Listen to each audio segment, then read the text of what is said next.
Mahal ko ang asawa ko. Pero si kumpare, ang unang tumitikim palagi. Magandang araw po. Ako po si Ivy, 32 anyos, at may asawa po ako na nagtatrabaho bilang seaman, pero wala pa kaming anak. Yun po ang matagal na naming inaantay, ang mabigyan ng baby. Kaya sa tuwing umuwi si mister, ay todo trabaho talaga kami sa kama para lang doon. Hindi naman kami nag-aalala dahil pareho namang wala kaming problema. Pero kung sakaling may mag-aalala, ako yun. Dahil may lihim akong di ko kayang sabihin sa asawa ko.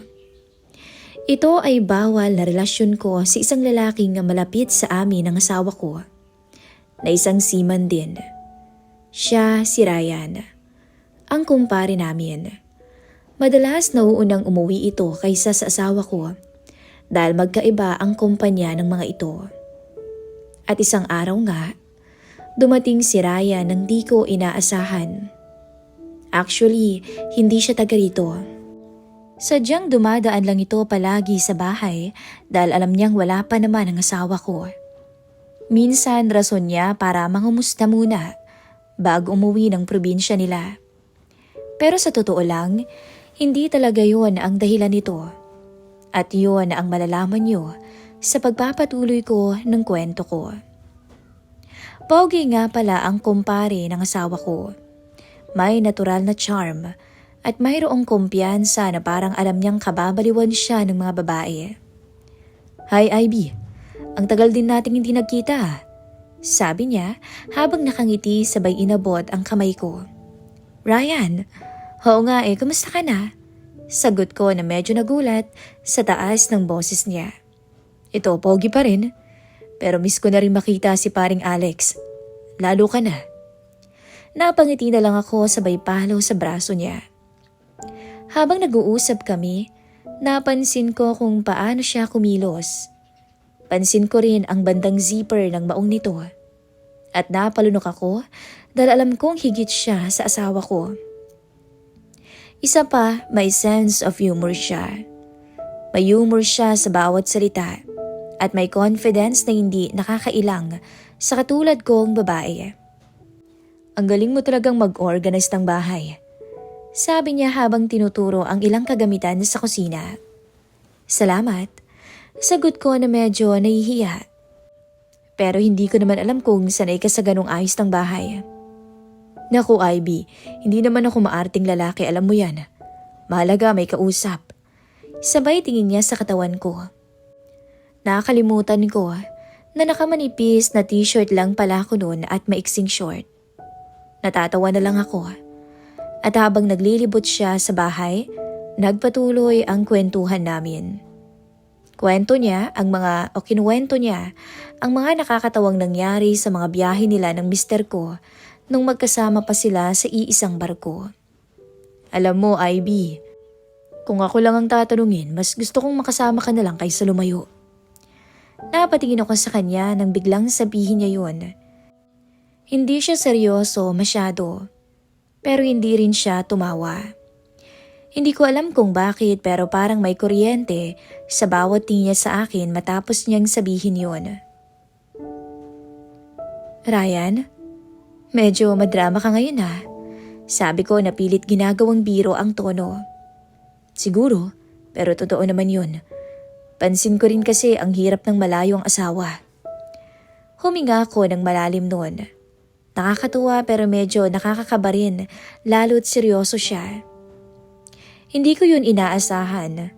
At habang nagsasalita siya, ramdam ko ang pagiging seryoso niya. "Salamat Ryan, I appreciate that," sagot ko na medyo nahihiya. Tumingin naman siya sa akin ng diretso. Napangiti naman ako. Totoo, sopistikado siyang magsalita at parang hindi ko ma-explain. Pero masarap kausap siya, lalo na siguro sa kama. Ang sama ng isip ko ng oras na yon. Hindi ko alam kung dahil ba sa uhaw na ako o uhaw na ako ng ilang buwan sa asawa ko. O dahil talaga lang na kay Ryan biglang nabubuhay ang katawang lupa ko. Habang nagpapatuloy ang oras, hindi namin namalayan na gabi na pala. Maya-maya, naisipan naming uminom ng wine ng kaunti habang nag-uusap. Nagtatawanan kami sa mga kwento niya sa mister ko sa barko. Nakakaaliw ang oras na yun. At sa unang pagkakataon, nakaramdam ako ng kakaibang kasiyahan habang kasama siya. At isa pa, tila may kuryente na dumadaloy sa katawan ko sa bawat sulyap niya sa akin. Alam kong ang mister ko ay nasa malayo. Hindi ko rin intensyong mag-isip ng iba, pero hindi ko rin maitatanggi. May halong maling pag-iisip ako sa kung anong kayang gawin ni Ryan sa kama, sa katulad kong uhaw ng ilang buwan. At doon nagsimula ang mahabang gabing yun. Isang gabing puno ng kwentuhan, tawanan at pakiramdam. Pero simula pa lang alam kong may ibang motibo na si pare sa akin. Lalo't tila iba ito kung tumingin. Na para bang gusto ako nitong tikman. At kahit ganun, hindi ako natakot. Kinabukasan nga bumalik si Ryan sa bahay matapos bisitahin ang barkada niya sa kabilang bayan. Medyo mas maaga kaysa sa dati. "Good morning, Ivy." Bati niya na nakasmile. "Good morning din." Sagot ko. Medyo nagulat sa pagiging maaga niya. "Busy ka na agad?" Tanong niya habang nakatingin. "Medyo po." Sagot ko. Maya-maya lumapit siya ng kaunti sa akin na medyo nakangiti. "Ang ganda mo sa suot mo." Bulong nito kahit nakasuot lang ako noon ng simpleng duster na manipis, pero hulma ang hugis ng katawan ko. Hindi ko alam kung paano ko tatanggapin yung compliment niya na yun nang ganun kami kalapit sa isa't isa. At pangalawang pagkakataon, pinatuloy ko siya sa bahay. Doon kinuwento ko na naman ang mga ginagawa ng asawa ko kapag nandito ito. Ganito pala ginagawa ni Alex kapag nandito siya. Sabi niya habang tinitingnan ang mga kagamitan. Napatungo na lamang ako at napangiti lang. "Alam mo, Ivy, gusto kong makatikim ulit ng lutong Pinoy, lalo na yung adobo." Sabi niya. "Nakakatawa ka naman, Ryan. Sige, ipagluluto kita. Pero hindi ko masasabing masarap ha." Sagot ko na natatawa. "Naku, okay lang. Basta ikaw ang magluluto, masarap yan sigurado. Lalo ka na siguro." Hindi ko ma-explain, pero parang may kiliti sa pagkatao ko. Ang nanalaytay ng mga oras na yun, lalo na nga nang marinig ko yung biro niya. Maya-maya, biglang lumapit siya sa tabi ko. "Ivy, alam mo, naiingit ako kay Alex. Baka naman pwedeng ipatikim mo rin yung lagi mong pinapatikim sa kanya." Halos pabulong nitong sabi sa tenga ko. Napatingin ako agad sa kanya.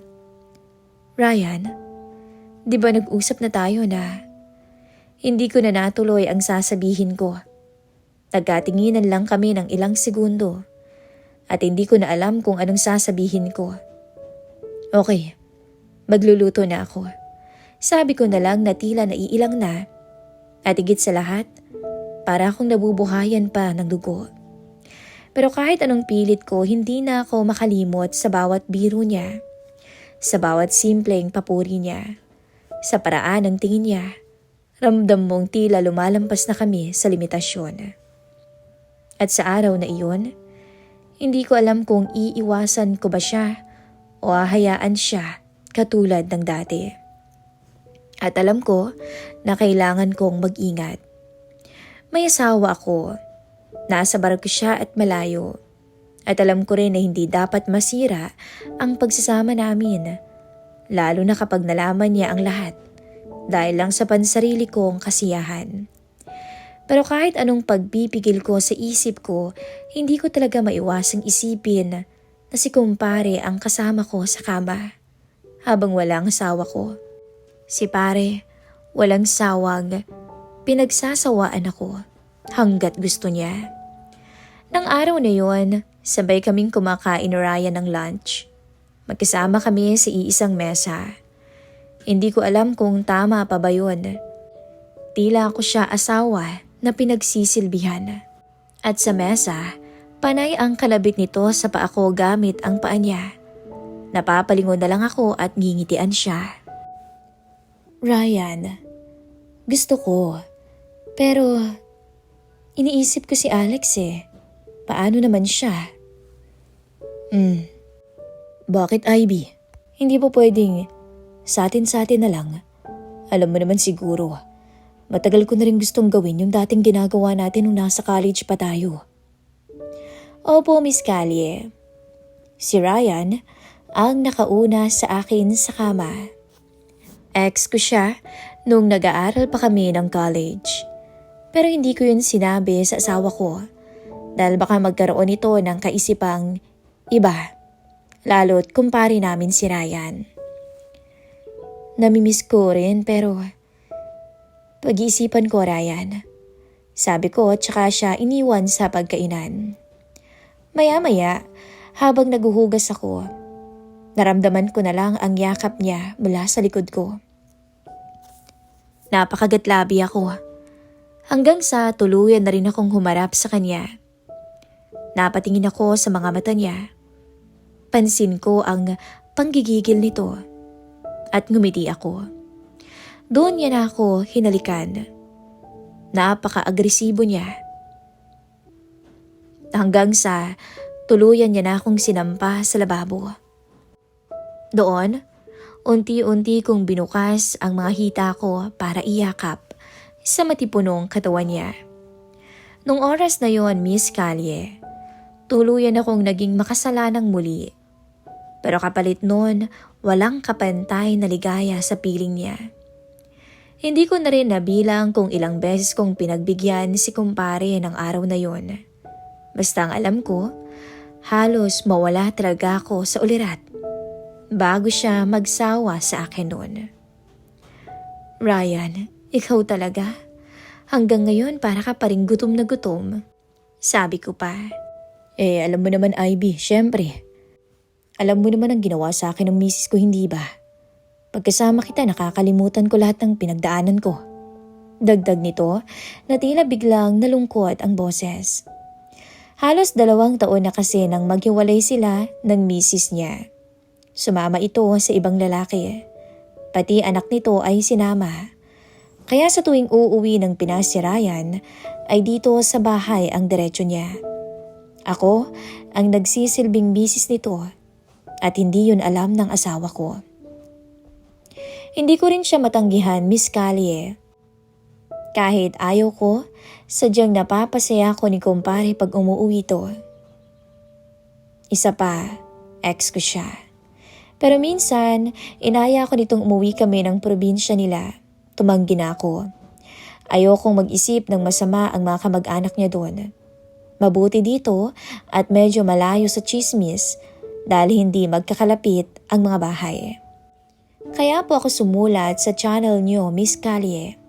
Dahil habang tumatagal, napapansin ko na mas lalong nagiging agresibo ang kumpare namin. Minsan, nagagawa na niyang mag-video habang nagpapakasawa siya sa akin sa kama. Natatakot na rin po ako.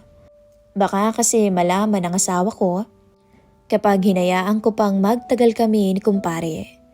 Minsan nga, parang gusto na ako nitong itanan sa kanila. Kaso'y mahal ko pa rin ang asawa ko. Gusto kong bumawi sa kanya pero hindi ko pa alam kung papaano. Sa ngayon, parang unti-unti ko nang nare-realize na masarap lang pala sa una ang sinasabi nilang bawal.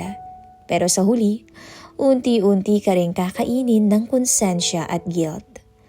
Sana po'y matulungan niyo ako kung paano ko may iwasan si kumpare. Handa po akong magbago. Lubos na umaasa, Ivy.